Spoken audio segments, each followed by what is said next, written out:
Welcome to Tellico Health Chat, a series of programs about relevant health and wellness issues, produced and presented by the volunteers at Tellico Village Broadcasting. Hello, and welcome to another episode of the Tellico Health Chat. I'm Ashley Hankla for Covenant Health. Today's topic of discussion is understanding stroke, from prevention to treatment. This presentation was originally given by Dr. Arthur Moore, who is a stroke center medical director for Fort Sanders Regional Medical Center in Knoxville. This presentation has been adapted for educational purposes by Fort Loudon Medical Center here in Lenoir City. So we're going to talk a little bit more about stroke education, signs, symptoms, prevention, and treatment here locally in Loudoun County and things that are available to folks here in the village. In talking about some statistics about stroke, there are more than 800,000 strokes each year and 130,000 deaths each year due to stroke. The annual cost for Americans is about $36.5 billion. This is also the number one cause of long-term disability in the U.S. and the number 5 cause of death. Also, in talking about stroke, May is National Stroke Month, and we recognize a lot of different things as healthcare professionals in the month of May. We have Hospital Week, National EMS Week. We also recognize our nurses with National Nurses Week. So it's a very busy time for us at the hospital and other places as far as the healthcare field's concerned. And today, who's going to talk a little bit more about stroke with us today is Jill Ogle, who is our medical surgical unit nurse manager, as well as our critical care unit nurse manager. Thank you so much, Jill, for being with us today. Thank you for having me. I think stroke is a very relevant topic for folks here in the village. It's something that we need to get out and educate folks more about. I know you've been doing a lot about that, or a lot with that, here in the village. Can you tell us some about your background and how you became a nurse? So, my nursing career probably started when I was 4 years old. I had some issues at birth. My mother, I was breech, wrapped in my cord. My mother cardiac arrested, and I had some breathing problems related to that. So at the age of 3 or 4, we would go to Children's Hospital fairly often, and there was a nurse that was instrumental in honestly shaping my nursing career. She would put my mom on a stretcher with a blanket and make sure she got some rest, because those emergencies never happen at 4 o'clock in the afternoon. It's always 4 o'clock in the morning. So she would take coffee out to my dad, and she would give me breathing treatments and feed me grape popsicles, and they're still my favorite to this day. So we fast forward about 20 years later, and Covenant Health was once again instrumental in being a part of my nursing career. I went to Fort Sanders School of Nursing. My original degree is a diploma in nursing. And I went back to Tennessee Wesleyan and received my bachelor's several years ago. Covenant Health also, Fort Sanders Regional, my dad had lung cancer and his treatments were there. He was in remission, but then he had complications and later passed away. He cardiopulmonary arrested. But the folks, again, at Covenant Health came to my dad's rescue and did everything that they possibly could and treated him like he was their family. So I started at Fort Sanders Regional Medical Center in 1998 as a student nursing assistant in the critical care areas, and cut my teeth there, if you will, and just I spent 18 and a half years at Fort Sanders Regional.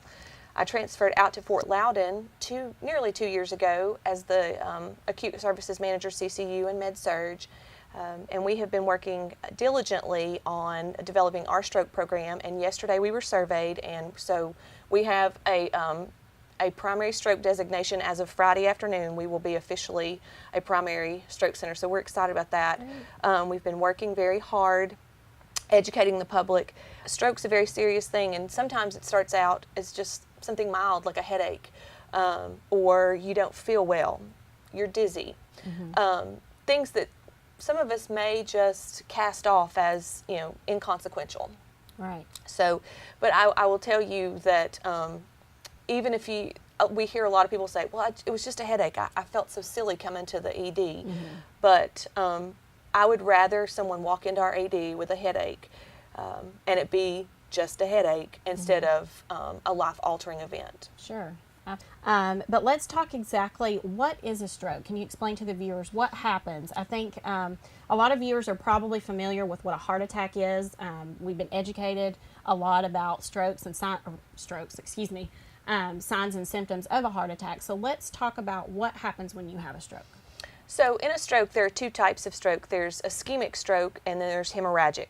So in an ischemic stroke, much like a heart attack, you have a clot that occludes an artery. So it closes off an artery so that no blood supply, no oxygen can be delivered to the brain. And those are the most common types of stroke, is the ischemic.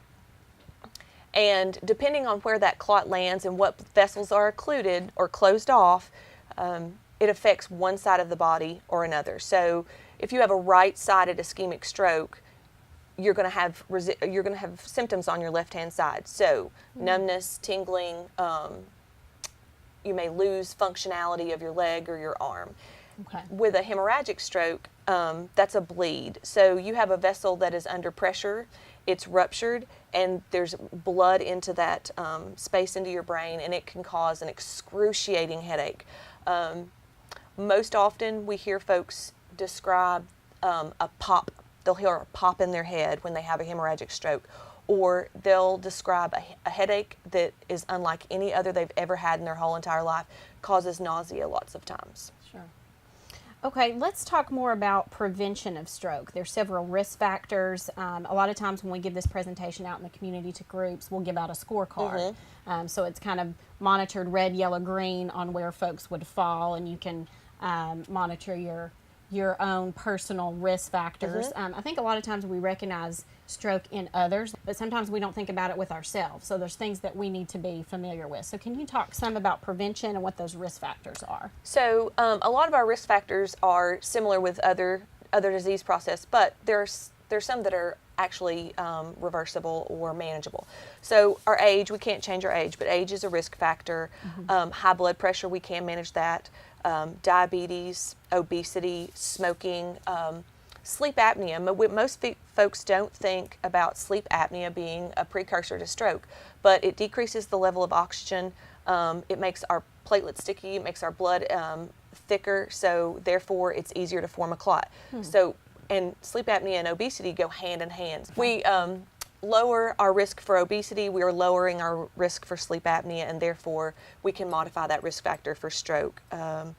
Alcohol overuse, we do hear there are studies that show 1 glass of red wine is great for prevention of heart disease and stroke. However, overuse, an abundance, and even abuse of alcohol can be a risk factor, but it is modifiable. And then physical inactivity. Exercise is paramount. We hear that we've heard it for years. We hear it, there are new studies all the time.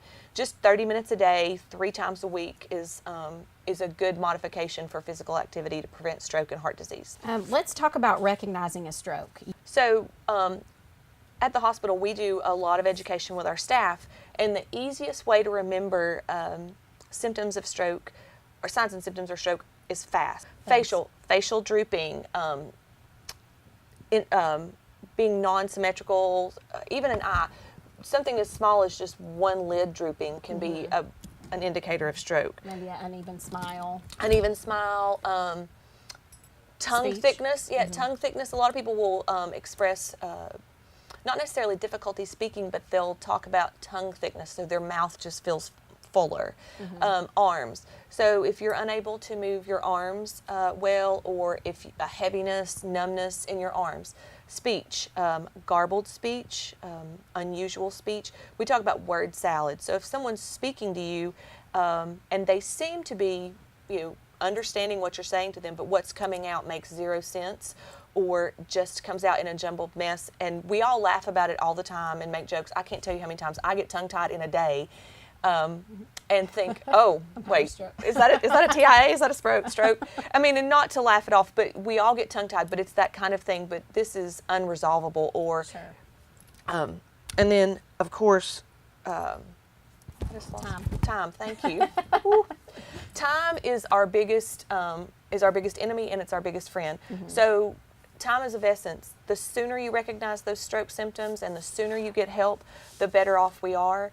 We have, just a small window of time to treat that stroke with good outcomes. So once from the 0 hour to 4.5 hours, we can treat, if it's an ischemic stroke, a clot-like stroke, we can treat with TPA, or after that 4.5 hour point, we can go in and do clot retrieval. But there again, those have time limits as well.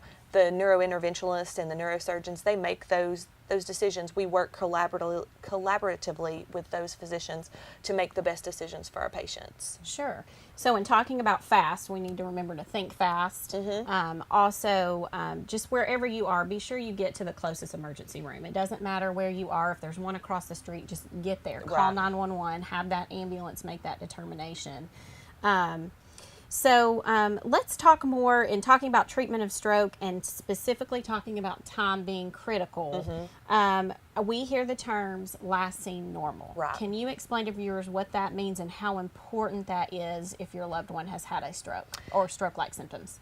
Right. So last seen normal is you will hear, if you are at your home and you call 911, the guys on the truck, they're going to say, well, what was their last seen normal? And what that means to you, when was the last time you recall seeing that person act in full capacity? So they were speaking clearly, they were thinking clearly, they were moving all extremities equally and in correct form.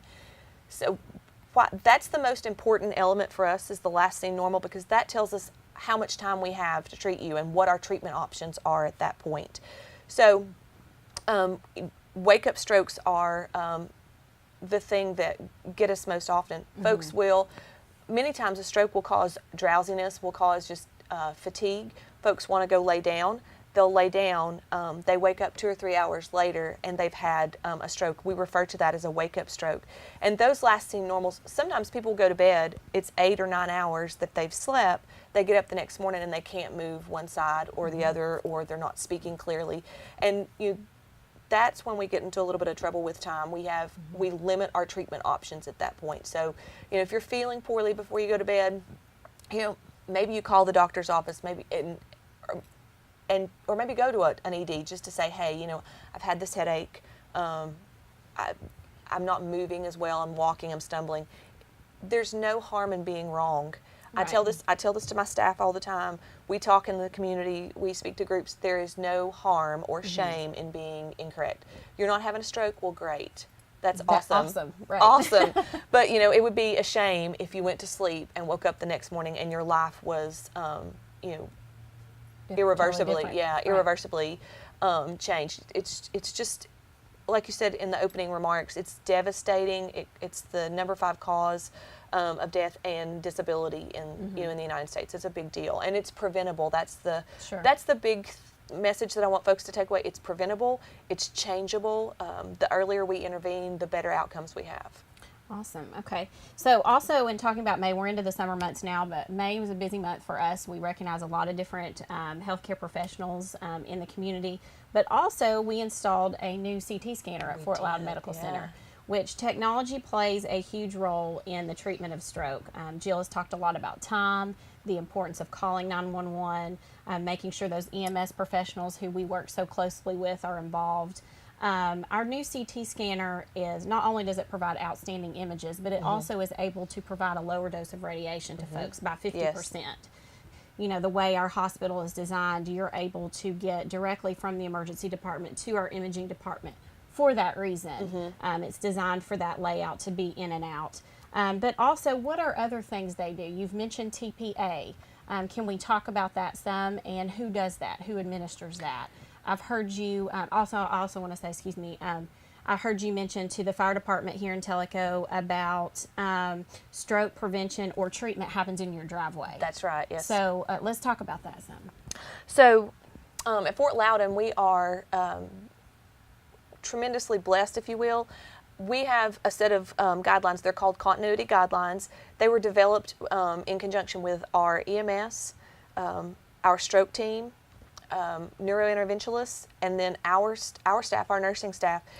We are the only hospital across the country that have these guidelines, and what the difference that it makes is that you literally start your treatment in your driveway. You dial 911, an ambulance shows up in your driveway, and that is where your treatment starts.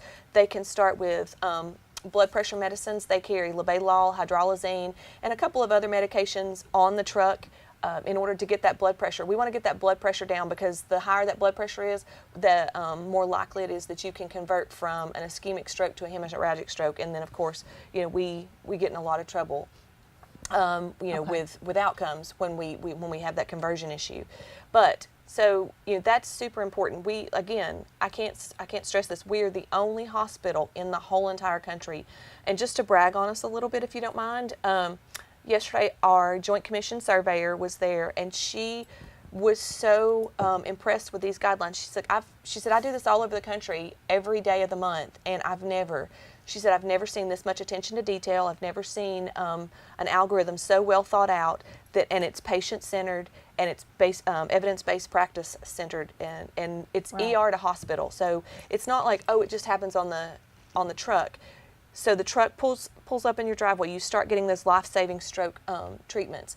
They get you to Fort Loudon Medical Center. The doctor meets you at the ambulance bay door, does your assessment. You go straight to a CT scanner. So I'm not 100% sure, but I think we're in a CT scanner within 8 minutes from ambulance. Once you arrive on site to the CT scanner, you are getting a CT within 8 to 10 minutes of arriving at Fort Loudon Medical Center. And then once we can do CT, of course, just a plain CT, a plain brain, which is what we do as diagnostic. But the neurointerventionists, they love a CTA. So with our new CT scanner, we can do that CTA with a beautiful, clear images so that they can be sent over. The neurointerventionist is looking at that most times before the radiologist in our own hospital is looking at it, because they're everybody's on the phone, everybody's ready to act. Sure. Because again, time is of essence. Then once you come back to the RED, if you are having an ischemic stroke, so you have a clot occluding your vessel, we start mixing that TPA, provided that you're a candidate. There are some risk factors, and there are also some exclusionary criteria, and the physician goes over that with you. If you're unable to speak, of course, they're going to go over that with your family. You don't have a family member present, they're going to make the best decision for you based on all of all the information they know about you. That TPA, you're given a bolus. It's administered over a designated period of time, and then you will stay there at Fort Loudon Medical Center, provided there aren't other complications. So, we're looking to keep our community members in our community hospital. We're looking to take care of the folks and leave them in their own backyard. That's our goal. Okay, so in talking about TPA, can you explain to us who might be a candidate for that? I think it's important to recognize, as part of our educational piece, that not every single person who we think is having a stroke, or who the physicians have deemed your CT has come back, you are in fact in an active stroke. Can we talk about when that's important to give and when not? Because everybody's stroke journey is different. That's true. And their treatment is different. They're That's not all true. going to be given the same exact thing. So we're able to evaluate that. Can you talk about that? So I spoke about the TPA and risk factors and exclusionary criteria. The biggest exclusionary criteria for TPA would be blood thinner. So if you're taking Coumadin, Eliquis, or any one of the number of blood thinners, and you're most likely going to be ruled out for a candidate for TPA. However, that doesn't mean that you're a lost cause. Sure. As I mentioned before, we have retrieval processes. So we would be on the phone with that neurointerventionalist, and we would say, this person is taking Coumadin. We don't have enough time. Their last seen normal was 4 hours. We don't have enough time to reverse them. And it's also very dangerous to reverse somebody. You could actually potentiate that stroke.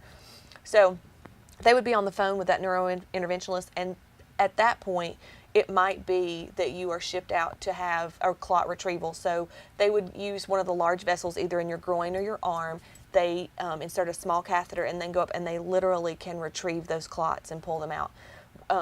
We did have a gentleman who presented with a headache and indigestion, and he literally had a stroke as the doctor walked in. It developed as the doctor walked in the room. Wow. And we were able to give him TPA. We did send him, because his blood pressure was so high and he had some other complicating factors, we did send him to Fort Sanders Regional, and he was discharged a week later with 0 complications. He had no residual at all, and he has come back to tell us, his story and thank us for what we did because we acted quickly. Wow. And we have lots of those, those stories, if you will, where folks have, just because they recognized or they didn't feel well, and we've been able to use TPA or the clot retrieval process. In talking about treatment options for stroke, we also want to talk about what happens after a stroke. There are definitely some other options as far as therapy is concerned. Fort Loudon Medical Center is a part of Covenant Health, who partners closely with the Patricia Neal Rehabilitation Center. Can you talk to us about that partnership and how we translate that into our county here and what we offer? So we are the only organization, health system in this region that actually has a one-on-one partnership with a award-winning rehab center, Patricia Neal. They've won Crystal Awards year after year. I believe they're 4 or 5 years in a row, and their stroke program is nationally recognized and renowned. And so once our patients have had their treatment and they're ready for their recovery, if they are doing inpatient treatment, then they would be transferred to Fort Sanders Regional to the Patricia Neal Rehab Center, and they would complete their stroke rehab there with their families. Again, it's Patricia Neal does a great job of incorporating the patient and the family and making everybody aware and getting everybody up to speed and everybody on board about that treatment program. And then locally, if the residual is not as severe and you don't need inpatient therapy, Pam Allard at our therapy centers at Fort Loudon Medical Center, they do outpatient therapy.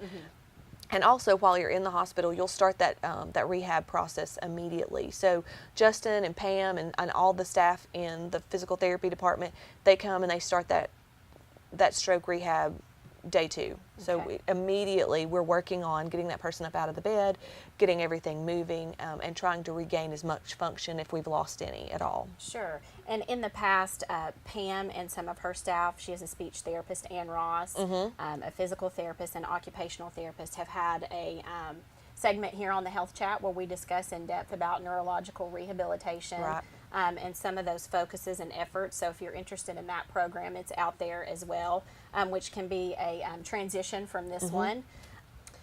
In addition to the rehab and the neurological rehab center programs that we offer, we do provide educational aspects to children. You were talking about Patricia Neal, and I believe there's a book out there called Can My Dog Have a Stroke? Yes. So interestingly enough, we live in a world where our children are being raised by their grandparents, or they're in blended families. So we recognize that need. We had a young man at a school presentation asked the question, can my dog have a stroke? And so our stroke team, Covenant Health stroke team, put together this book. It's geared to 3rd and 4th graders, and it's a great teaching tool. Just talks to them about what the signs and symptoms are. How do you recognize a stroke? What happens? What should you do? But it puts it on their level, because anybody at any time can have a stroke. And so what if it's you and your 9-year-old? Sure. You want them to be ready to help. So. Great. And of course, if anyone is interested in that stroke program for children, we can have some of our stroke educators get out in the community and talk to those folks, whether it's a church group or a school, just a school age group of any kind. We'd be happy to do that. So Absolutely. Thank you so much, Jill, for being with us today. Thank you. It's my pleasure. I know Fort Loudon is very passionate about stroke education in this community. We do live in so-called the stroke belt. The southeastern portion of our country is definitely the highest in terms of death and those types of things. So we definitely appreciate you coming out. Thank you. Jill and the stroke team at Fort Loudon Medical Center is also giving community presentations about stroke education. We've done quite a few over the past couple of months, and we're going to continue to do those. We get out in the school system, we get out in clubs and organizations. So if anyone is interested in those, you can call our call center at 865-271-6060, and we'll be happy to connect those with you guys and get that education out there. And if you have any questions or concerns for anybody at Fort Loudon Medical Center or Covenant Health, you can also call that call center number 271-6060. Jill would be happy to answer any questions anyone has. And as always, thank you for watching Tellico Village Broadcasting, and have a great day.